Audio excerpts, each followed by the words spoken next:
les gens, j'espère que vous allez bien. Je vous retrouve aujourd'hui pour une nouvelle vidéo sur Forza Horizon 5, une vidéo dans laquelle je vous propose de partir pour un petit gameplay avec l'une des voitures les plus rares et on va dire recherchées de Forza Horizon 4.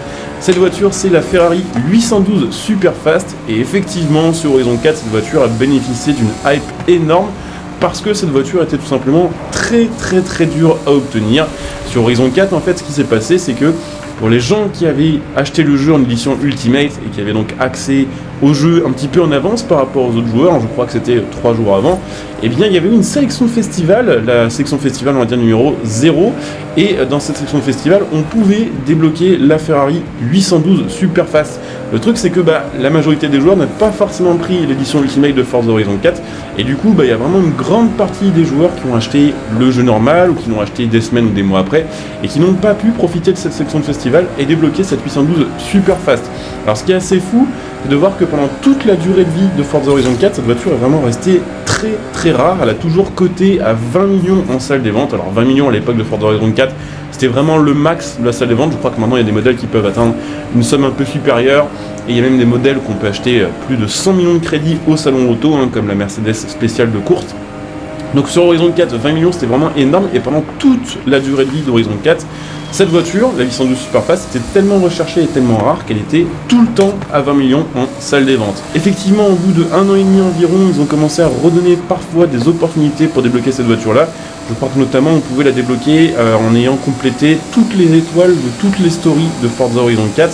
Et pour ça, il a fallu attendre quand même pas mal. Je crois qu'il a fallu attendre aux alentours des 1 an et demi à 2 ans de jeu. Donc pendant vraiment 2 ans, cette voiture-là, tous les mois, les gens croisaient vraiment les doigts pour qu'elle revienne soit en section festival, soit qu'elle revienne au Forza Auto Shop, soit qu'elle arrive dans le pass backstage. Et vraiment, ça a mis beaucoup de temps pour qu'elle revienne.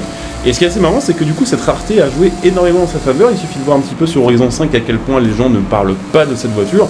C'est vrai qu'effectivement on pouvait se dire que les gens qui n'ont pas pu profiter de cette voiture là à l'époque de Forza Horizon 4 auraient peut-être eu envie d'en profiter sur Horizon 5, que peut-être on la verrait beaucoup en multijoueur ou autre, et en fait non, pas tant que ça, alors que pourtant cette voiture sur le jeu elle est très facile à obtenir. Sur le 5 elle est au salon auto et elle coûte que 350 000 crédits, et je pense que vous savez, mais 350 000 crédits sur Forza Horizon 5 c'est vraiment facile à obtenir, ça va vraiment très vite. Je pense que en jouant normalement au jeu, en 30-40 minutes, vous les avez. Donc c'est assez marrant en fait de voir que des voitures qui sont très rares en vrai, mais qui sont pas rares sur le jeu, vont être moins hypantes, entre guillemets, ou moins recherchées par les joueurs que des voitures qui sont un peu plus communes, entre guillemets, puisque la 812 Superfast, c'est pas non plus une voiture qu'on croise tous les jours, mais qui serait très rare sur le jeu. Il suffit de voir aussi, par exemple, qu'il y a une certaine hype, entre guillemets, sur Horizon 5 à propos de la Honda Civic GRC de 2016, qui est très recherchée, alors que cette voiture-là, on l'avait sur Horizon 4, et qu'elle n'avait pas forcément fait autant parler d'elle. Donc c'est assez marrant ce système. En fait, clairement, les développeurs du jeu arrivent à créer une espèce de rareté artificielle, une espèce de besoin chez nous, qui fait qu'on va avoir vraiment envie d'avoir les trucs les plus rares du jeu, même si ces trucs rares sont pas forcément si ouf que ça en vrai. Alors bon, la 812 Superfast c'est quand même une très belle voiture, mais je veux dire, par exemple, il y a des Bugatti qui sont plus rares en vrai, qu'on peut avoir sur le jeu facilement, et sur lesquels du coup il y a moins de hype, entre guillemets, que sur la 812 Superfast à l'époque d'Horizon 4. Donc ce que je vous propose quand même, c'est de l'améliorer. On va aller la tester un petit peu avec les améliorations sur ce jeu. On va voir un petit peu ce que ça donne, sachant que déjà de base la voiture est quand même très puissante, très performante. On a un V12 qui fait 6,5 litres de cylindrée, V12 Atmos sur cette voiture-là, qui sort 800 chevaux. Alors à savoir qu'entre temps, il y a eu une amélioration, entre guillemets, une nouvelle phase de la 812, qui peut-être un jour sera sur le jeu, c'est la 812 Competition, si je dis pas de bêtises. Et effectivement, peut-être qu'un jour on l'aura en mise à jour, ce serait quand même plutôt cool, sachant que sur Horizon 5, ils ont modernisé plein de gammes de plein de voitures, mais celle-ci, pas encore, et je pense qu'elle a été demandée. Donc je pense qu'on l'aura probablement un jour, soit sur Horizon 5, soit sur Horizon 6. Soit même sur Motorsport, la première fois qu'on a eu la Superfast sur un jeu de la licence Forza, c'est clairement sur Motorsport 7, elle avait été ajoutée dans un Car Pass, si je me semble, dans un DLC, il me semble, dans les premiers d'ailleurs de Forza Motorsport 7. Donc ça avait été plutôt cool. Et voilà, quelques années plus tard, elle est toujours dispo sur Horizon 5. Alors je me pose la question, on va quand même peut-être laisser les gens de une. Et puis ouais, on va essayer de l'améliorer à fond. Donc je vous disais 800 chevaux. pour une voiture qui est pas si lourde que ça, hein. Ça fait aux alentours des 1650 kg je crois, une fois la voiture remplie avec le plein et tout ce qu'il faut. Le 0 à 100 se fait en 2 secondes 9 et la vitesse de pointe est aux alentours des 340 km/h, en sachant que sur Horizon 4 et Horizon 5, avec les améliorations, on peut bien évidemment, vous vous en doutez, atteindre beaucoup plus que ça. Là, la voiture elle est full, entre guillemets, sans les 4 roues motrices. Et on a 1309 chevaux, 1400 kg, et voilà, toutes les stats qui sont bien boostées. Donc effectivement, ce serait chouette d'avoir la 812 Competition parce qu'elle est encore plus performante que ça. Je vais quand même vous montrer un petit peu les peintures, on va essayer de se faire une config un peu stylée. Même si bon, j'avoue qu'en rouge, bah, ça fait toujours le taf, hein. En jaune aussi, hein, la Ferrari 812 Superfast, c'est bien le job. Mais est-ce qu'il y a d'autres couleurs sympas? Le bleu est très cool, ça change un peu, on va peut-être mettre ça, tiens. C'est vrai que ces couleurs-là, elles sont un peu délaissées. J'ai l'impression que la plupart des gens roulent soit en jaune, soit en rouge les Ferrari. Alors que bah, des fois, une petite couleur comme ça change un peu. Mettons des étriers de frein à peu près dans la même couleur. Est-ce que on change la couleur des jantes ou pas? Est-ce que ça va vraiment être joli? Ah, quoique. Alors voyons voir si je fais l'inverse, si je mets la partie 1 en noir. Ouais, bof, non. Non, on va mettre ça. Et puis voilà, hein, ce sera pas trop mal, je pense qu'on va pas trop changer les autres textures. Je vais juste regarder par curiosité ce que ça donne avec les couleurs vraiment chromées. Pour les jantes, des fois ça rend bien, des fois ça rend pas bien. Ça va en vrai, hein. On va se mettre ça comme ça. On va faire un petit bout de gameplay avec encore, et puis après ce sera la fin de cette vidéo, hein. C'est juste histoire d'avoir au moins une fois présenté sur ma chaîne cette voiture-là, qui était encore une fois... très recherché à l'époque de Forza Horizon 4 et dont la carrière en finale s'est vraiment arrêtée avec Horizon 5.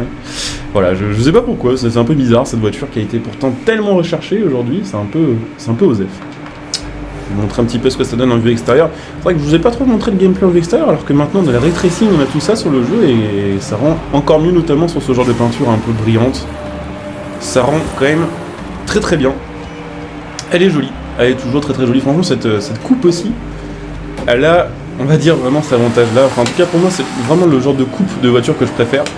Genre, très long capot, 2 places, et puis petit coffre. Genre, format type E, au final, même si là, ça n'a rien à voir avec un petit peu. J'aime vraiment beaucoup ça.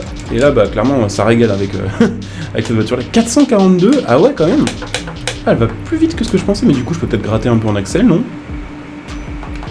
Tac. Ouais, ça va pas changer grand-chose, voire même, ça nuit au 0-160. Sachant que la voiture va bien burner déjà, le 0 à 160 il va être compliqué, on va peut-être se faire un petit bout d'autoroute pour voir un petit peu ce que ça peut donner. On va aller là-bas se faire un petit test d'accélération. Et puis ce sera la fin de cette vidéo, hein. C'est histoire de vous faire un petit gameplay de cette voiture-là. Donc voilà, j'espère que cette petite vidéo vous aura fait kiffer. Revoir peut-être la compétition, enfin la compétition, n'importe quoi, la Superfast pour certains, ça va peut-être kiffer. La voir tout court pour ceux qui n'ont pas eu Horizon 4, ça peut peut-être aussi vous faire plaisir. En tout cas, n'hésitez pas à laisser un petit like sur cette vidéo, à la commenter, à la partager, à vous abonner, à bien sûr venir me follow sur Twitch pour les prochains lives, hein, sur ma chaîne Twitch, comme d'habitude vous la trouverez en description, il y a un top commentaire, donc n'hésitez pas à venir follow. N'hésitez pas, si vous avez Amazon Prime, à utiliser votre Twitch Prime sur ma chaîne Twitch, ça vous permettra de me soutenir gratuitement en vous en profiter de plein de petits bonus. Vous pouvez me retrouver sur les réseaux sociaux, notamment sur Twitter où je suis plus actif, donc n'hésitez pas à venir m'y rejoindre. Pour ceux qui veulent envoyer des messages à la chaîne, pour ceux qui veulent, je sais pas, partager des news ou quoi, n'hésitez pas. Et puis comme d'hab, pensez à soutenir ma chaîne gratuitement via mes liens de soutien sous cette vidéo. En faisant vos achats à prix réduit, vous pouvez utiliser mon lien Instant Gaming par exemple pour acheter vos jeux, vos cartes d'abonnement, vos DLC, tout ce qui va avec, voilà, en soutenant ma chaîne gratuitement par la même occasion. Mon lien Matériel.net pour acheter vos configs PC, votre matos gaming, vos manettes, clavier, écran, souris. Et puis pour ceux qui souhaitent me soutenir sur le long terme, évidemment, vous pouvez devenir des soutiens via le bouton rejoindre cette vidéo, ce qui vous fera profiter bien sûr de plein de petits avantages selon les rangs que vous allez choisir.